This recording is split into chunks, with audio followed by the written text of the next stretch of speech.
നമസ്കാരം. തിരുവല്ല മീഡിയയല്ലേ? ഞാൻ വിളിക്കുന്നത് മല്ലപ്പള്ളി ആനിക്കാടിൽ നിന്നാണ്. കഴിഞ്ഞ ദിവസം ഒരു വോയിസ് തിരുവല്ല മീഡിയയിൽ കേൾക്കാനിടയായി. ഒരു സഹോദരൻ നാട്ടിലുള്ള ആ റോഡിൻ്റെ അവസ്ഥയെപ്പറ്റി അതിൽ പറഞ്ഞിരുന്നു. അതിലും പരിതാപകരമാണ് നമ്മുടെ ഇവിടുത്തെ റോഡിൻ്റെ അവസ്ഥ. മഴ പെയ്ത് കഴിഞ്ഞാൽ ആ റോഡ് ഏതാണ്, കുളം ഏതാണെന്ന് തിരിച്ചറിയാൻ കഴിയാത്ത വിധത്തെ അവസ്ഥയാണുള്ളത്.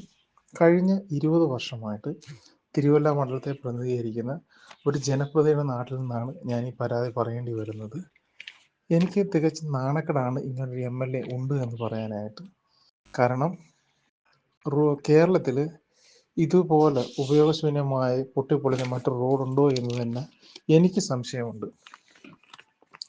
എനിക്ക് ജനങ്ങളോട് ഒന്നേ പറയാനുള്ളൂ, വരും തെരഞ്ഞെടുപ്പുകളിൽ ഇതിനൊക്കെയുള്ള വ്യക്തിത്വങ്ങൾ വരാതിരിക്കട്ടെ. നമുക്ക് വേണ്ടത് നമ്മുടെ തിരുവല്ല മണ്ഡലത്തെ മറ്റുള്ള മണ്ഡലത്തെ പോലെ വികസനത്തിലേക്ക് കുതിപ്പിക്കുന്ന ജനപ്രതിനിധിയാണ് വേണ്ടത്. അപ്പം ജാതി മത ഭേദമന്യേ പുതിയ വ്യക്തിത്വങ്ങൾ വരട്ടെ. അവർ നമ്മുടെ മണ്ഡലത്തെ ശരിയായ ദിശയിലേക്ക് നയിക്കുകയും നമ്മൾ നല്ല രീതിയിൽ വികസന കുതിപ്പുണ്ടാകുകയും ചെയ്യട്ടെ. ഈ അവസരത്തിൽ തിരുവല്ല മീഡിയയോട് സംസാരിക്കാൻ കഴിഞ്ഞതിന് ഞാൻ എൻ്റെ നന്ദി പറയുകയാണ്. ജനങ്ങളോട് ഞാൻ ഒന്നുകൂടി പറയുകയാണ്, നിങ്ങൾ പ്രതികരിക്കുക, നിങ്ങളുടെ വോട്ടവകാശത്തെ ശരിയായ രീതിയിൽ വിനിയോഗിക്കുക, നമ്മുടെ മണ്ഡലത്തെ വികസന കുതിപ്പിലേക്ക് പരിപൂർണതയിലേക്ക് എത്തിക്കുക. News desk Thiruvalla media.